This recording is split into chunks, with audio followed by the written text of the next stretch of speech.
सूर्य अर्घ देने के टाइम पर, सूर्य अर्घ देते समय आपको किन बातों का ध्यान रखना चाहिए। सूर्यार्घ करने से आपके जीवन में यश बढ़ता है, सूर्यार्घ देने से आपकी आंखों की रोशनी बढ़ती है, सूर्यार्घ देने से आपके ऊपर पितरों का आशीर्वाद बढ़ता है। सूर्यार्घ अगर आप रेगुलर, निरंतर, बार बार करते हैं, अपने जीवन में सूर्यार्घ को स्थान देते हैं, तो ऐसी परिस्थिति में आपके पितर, आपके पूर्वज आपसे प्रसन्न होते हैं। देवऋण, पितृण, मातृण और वंश ऋण से आप मुक्त होते हैं। आपका यश बढ़ता है, चेहरे की लालिमा बढ़ती है, आपकी सौंदर्यता बढ़ती है और शरीर में रोग प्रतिरोधक क्षमता बढ़ती है। Vitamin C, vitamin D, 12A, इस प्रकार की 27 विटामिन आपके शरीर में अपने आप उनकी आपूर्ति हो जाती है अगर आप सूर्यार्घ सही तरीके से देते हैं। दुनिया में बहुत बड़ी संख्या में सूर्यार्घ लोग गलत तरीके से देते हैं। सूर्यार्घ का असली और वास्तविक तरीका बहुत सारे लोगों को नहीं पता है। बहुत सारे लोग क्या करते हैं कि सूर्यार्घ देते समय तुलसी के पौधे पर जाकर सूर्यार्घ देते हैं। कुछ लोग क्या करते हैं कि किसी जल में जाकर के सूर्यार्घ देते हैं। कुछ लोग किसी गमले में जाकर सूर्यार्घ देते हैं। कुछ लोग बालकनी में खड़े होकर नीचे पानी गिरा देते हैं ताकि उनके ऊपर ना गिरे। सूर्यार्घ बहुत अलग अलग तरीके से लोग देते हैं और ये सब नियम बिल्कुल ठीक नहीं है। सूर्यार्घ कुछ लोग लोटे से, कुछ लोग कटोरी से, कुछ लोग ग्लास से देते हैं। सबसे पहले तो सूर्यार्घ देने के लिए आपका बर्तन गोल होना चाहिए, सूर्य की तरह। सूर्यार्घ देते समय आपके हाथ में जो बर्तन हो वो नीचे से गोल होना चाहिए, पृथ्वी या सूर्य की गोलाई के आकार में। सबसे पहला तरीका, इसलिए प्रयास करें ग्लास और कटोरी से नहीं देकर आप हमेशा जब भी सूर्यार्घ दें तो आपके हाथ में लोटा होना चाहिए और लोटा नीचे से गोल होना चाहिए। ऐसा हो तो सूर्यार्घ श्रेष्ठ माना जाता है। सूर्यार्घ देते समय आपको स्टील का, कांच का बर्तन इस्तेमाल नहीं करना चाहिए।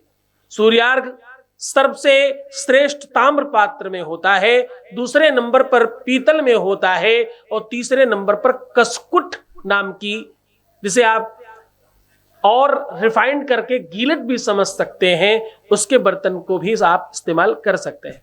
सूर्यार्घ देने में एक और बहुत महत्वपूर्ण चीज का ध्यान रखना है कि आपको जल सीधा नल से या आपके आरओ से नहीं लेना चाहिए। क्या करना चाहिए? सूर्यार्घ देने में या तो आपका पूजन का जल होना चाहिए या तो कोई तीर्थ का जल पहले उस बर्तन में डालें फिर दूसरा जल लें। ऐसा करने से सूर्यार्घ श्रेष्ठ माना जाता है। अगली बात, सूर्यार्घ देते समय आपको खाली पानी से जल नहीं देना चाहिए। हमारे यहां अतिथियों को खाली पानी पिलाया तक नहीं जाता और आप खाली लोटा लेकर खड़े हो जाते हैं सूर्यार्घ देने। एकदम गलत बात है। इसमें आपको कम से कम थोड़ी सी लाल रूली डाल दीजिए, थोड़ी दूर्वा डाल दीजिए और थोड़े से अक्षत डाल दीजिए। ये तीन चीजों को डालकर जो लोग सूर्यार्घ देते हैं उनके जीवन में श्रेष्ठता बढ़ती है और सूर्यार्घ उनका सफल होता है।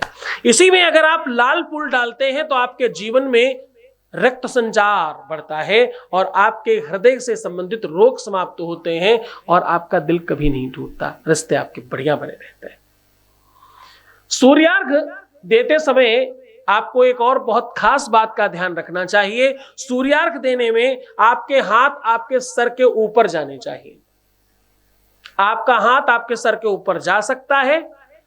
परमात्मा ने आपके हाथ बड़े बनाए हैं तो आपको अपना लोटा अपने सर के ऊपर रखना चाहिए।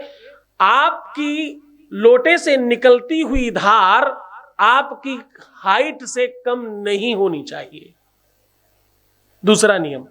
तीसरा नियम कि उस धार और सूर्य की किरणें आपस में एक दूसरे के सन्मुख होनी चाहिए, यानी सूर्य की किरण उस धार से होते हुए तुम्हारे ऊपर पड़ना चाहिए।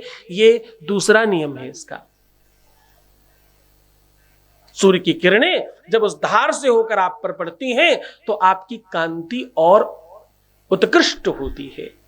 आपकी शारीरिक रंग और शारीरिक जितनी भी कांति है, शारीरिक बनावट जो है, शारीरिक सुंदरता जो है, शारीरिक रोग प्रतिरोधक क्षमता जो है, शरीर में जो भी पुष्टता है, शरीर में जो भी श्रेष्ठता है, उन सब चीजों में वृद्धि होती है। और एक बात, सूर्यार्घ जैसे ही जमीन पर गिरता है वैसे ही वो अमृत तुल्य बन जाता है और उसकी छींटें तुम पर पड़नी ही चाहिए। आशीर्वाद तुम्हें मिलना ही चाहिए पलटकर। चुकी ददाती प्रतिगृहणाती नान्यथै सा प्रसीदती।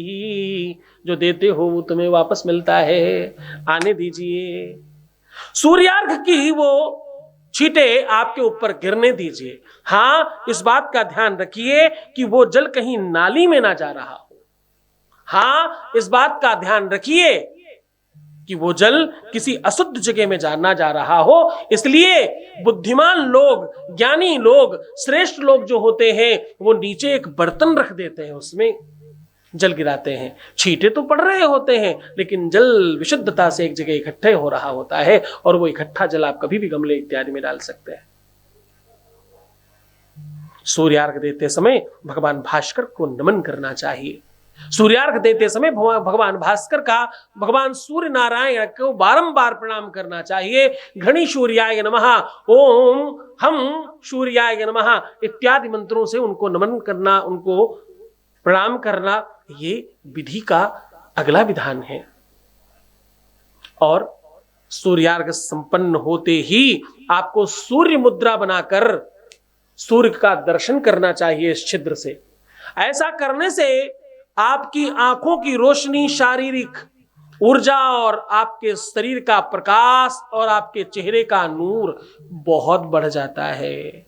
बीमारियां तत्काल आपसे दूर भागने लगती हैं। इस पूरे नियम को, पूरी पद्धति को तत्कालीन तरीके से आप अगर अपने जीवन में इस्तेमाल करते हैं, इसका प्रादुर्भाव अपने जीवन में होने देते हैं, तो आपका जीवन सुखमय होता है। और आपको फिर कहना पड़ेगा, मेरा हर क्षण, हर पल शिवमय हो रहा है और सुखमय हो रहा है।